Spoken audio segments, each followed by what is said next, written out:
Coming up on this episode of the Smart Mortgage Show, we're going to talk about a very difficult and emotional time for a lot of people, and that's going through divorce. And one of the biggest assets in a divorce is often the home. So we're going to talk about how Bill and his team at Cross Country Mortgage help people out through that process, maybe on the other side of the process, and give you some things to consider if you're facing this same situation.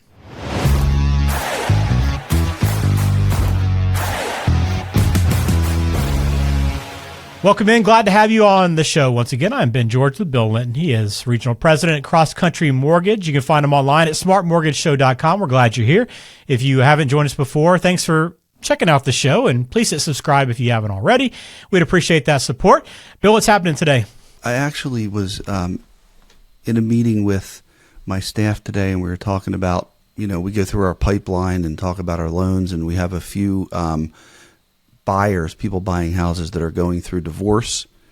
And we were just talking about how we help a lot of people that are in that specific situation. I actually have a designation. It's a divorce mortgage guidance. I'm a divorce mortgage specialist designation in mortgage.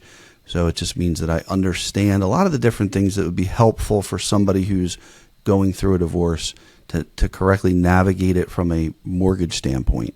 Yeah, I didn't know you had that designation, so I'm glad you brought it up. And when you did, I thought this was a great topic because I know this is a difficult time for a lot of people. And, one of the hardest parts, it's emotional as it is, but then you talk about having one of these large assets that you have to try to split up, figure out what you're going to do with it. Are you going to stay in the home? Are you going to sell the home?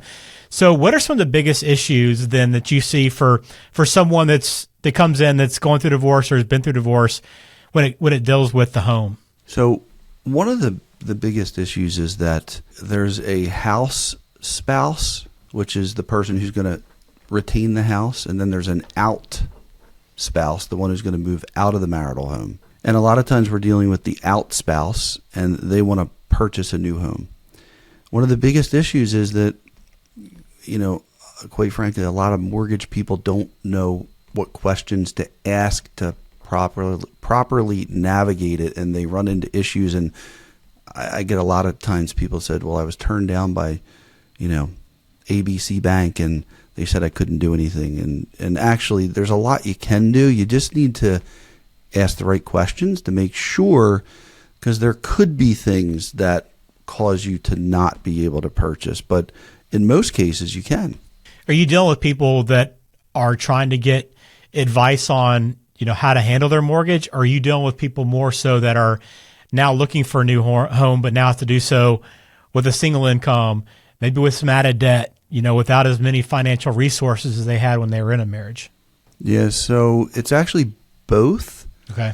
But more on the side of the out spouse, the spouse that's moving out of the house and purchasing a new home, because a lot of times the house spouse, the one who's maintaining or retaining the house, they go right to the existing mortgage servicer, and there's some things that they can do to just retain it. So a lot of times it doesn't involve us on that side. Sometimes it does, but more so someone buying a new house. All right, I'm going to ask you about the out spouse in just a second, but quickly for those that are retaining the house spouse, I'm trying to get used to the terminology. I don't think I've ever heard those two before, but is there anything typically that person will try to do with the mortgage, or they just keep it as is? I mean, is there any options they consider refinancing, and anything they could potentially do with that loan, or is it is what it is, and they've got to either decide to deal with the payments and take over the home or sell the home? The person who's, the house spouse, the one who's going to stay in the house, they obviously need to look at their budget and say, can I maintain the house with my income by myself? And if they can, right now, because so many people locked into rates at 3.5%, those folks don't want to refinance to remove the out spouse, the spouse that's leaving. So a lot of times they'll go back to the servicer to try and qualify on their own for that same loan. It's really an assumption. They're assuming the loan solo rather than as joint credit with their soon-to-be ex-spouse. So in a market where everybody that we've helped over the last 2 years, where rates are 6 and 7%, once those divorces, unfortunately, we're going to see them. And once they start to happen, you're going to see people maybe not go to the servicer and want to try and maintain or retain the home through refinancing, because now they're going to get the other party off of the loan, off of the deed, and possibly get a lower interest rate. Talking about going through the divorce process and how to manage getting into a new home, getting into a new mortgage on your own, or handling the existing mortgage. If you have questions, smartmortgageshow.com, or you can call Bill at Cross Country Mortgage at 484-352-4151. All right, so let's talk about the outspouse then. If someone's in that position, and you said you've talked to some people that are going through divorce that are now meeting with you about mortgage options, what are some things that they have to know to kind of be aware of as they go into this process? Because I'm assuming it's not exactly the same as if they were to go in before with their spouse. Yeah, it's very different. So a couple things that we always ask is, have you legally filed for divorce? Okay. If you've legally filed for divorce, then we need to address all of the items in the divorce and how they pertain to the mortgage. And if you've legally filed, now we have to ask, the big first question is, are you going to pay or receive support, child support, and or alimony? So if you are going to pay support to your soon-to-be ex-spouse, well, we need to include those payments in your debt ratio. If you're going to receive support, there's rules surrounding it. How long are you going to receive it for?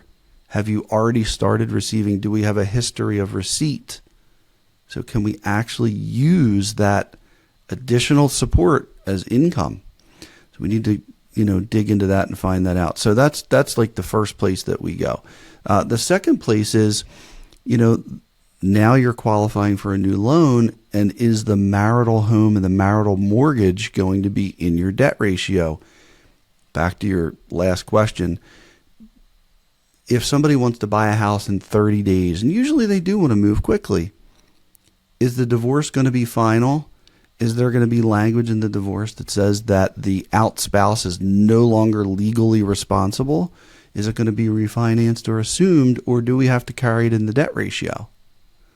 Right? So we're always looking for ways to help people to qualify, and understanding the position of that marital home and that mortgage and ways to get it out of the debt ratio can be very, very helpful. The other piece too is, we always ask, is the divorce amicable? Is the soon-to-be ex-spouse going to be willing to help us if we need to prove that they're making payments, sign a spousal agreement that states certain things to make the underwriter happy? And the more that they're amicable, the better chance we have of being able to qualify them before the divorce is final. I think it's just going through a process of discovery to see what it is that we're dealing with, and is there a path based on all the variables. And we're pretty good at, knock on wood, we've yet to find the divorce case where we said, green light, let's go, that could not close. And there are plenty of cases that we've put a red light up and said, we can't move forward for A, B, or C. So is there only way that you can finalize it or get someone into a mortgage or qualified for a mortgage, approved for a mortgage, I guess? Just trying to make sure I got my lingo correct here as we go through all this. Is the only way to do that before it's finalized is to have that agreement with the spouse? Or can you do the mortgage and get that in place before the divorce is finalized without the support, if you have a disagreement or a split that's not amicable? If they're not willing to put together a very elementary spousal agreement signed in front of a notary because they're not amicable, then it depends on the state that you're in. And it also depends, because state laws dictate some of how the mortgage proceeds. And then it also depends on the loan type, because with an FHA loan, they're going to be a little more detailed on what you need. On a conventional loan, and especially in the state of Pennsylvania, we have got a lot of really good workarounds to be able to make things work, even if it's not amicable. So don't be afraid. And the other thing, Ben, and we talk about this, you and I talk about this exhaustively, it's, if there's any question, just go through the process with us. We'll see what we can figure out for you, and there might be a path. Let us look at it. Well, I know since you're there in Chadds Ford, you probably deal with people in Pennsylvania, Delaware, Maryland, since you're close to all three. So kind of knowing how that is different from state to state is important. And that's why, again, you work with someone that has that designation, that's, seen these situations play out and has worked through them and help people navigate these tough periods. And that's what Bill Cross Country can help you with. If you have questions, the best place to start, again, is a free 15-minute mortgage and loan consultation. You can get in touch at 484-352-4151 or online at smartmortgageshow.com. You'll find all of our shows there, videos, podcasts, everything, plus some guides to help you out as well. But again, I know it's a tough situation, Bill, right, for people that go through this, but again, it's why you want to build a good team around you and have support system. And that's what you act as. And I know you take pride in that. Yeah. And the sooner we look at it, the sooner we can lay out the options, and maybe there was something that was going to be an issue down the road that is not an issue yet. And if we act quickly, it could be helpful. And, the other thing is helping with divorce attorneys. There's parts of the case file that we can be helpful. There's some gaps in the case file we can be helpful with by, we have title partners that could pull title to make sure there aren't any encumbrances on title that would be an issue. And also, we pull credit reports. And these things, help the divorce attorney during the process of discovery to understand some of the latitude that each party is going to have. So we can actually be helpful to a divorce attorney by providing them with information that they either probably wouldn't be able to get elsewhere, or it's just a lot easier for us to get that information because that's what we do all day, every day. Again, why you want to find a mortgage lender that has good relationships, has been in the community for a while, knows different people around that they've worked with in these similar situations. And you can count on that with Cross Country Mortgage and Bill Litton. Again, if you have questions, 484-352-4151. All right, Bill, thanks for taking us through this. I know this is a tough situation for a lot of people, but just good to know that there is support there and that, you're often able to help people navigate these and find a home. Absolutely. Happy to help.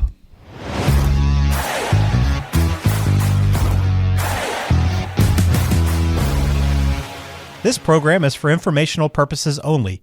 Please consult a qualified professional before taking any action. Bill Litton is a loan advisor and regional president with Cross Country Mortgage, NMLS number 147060.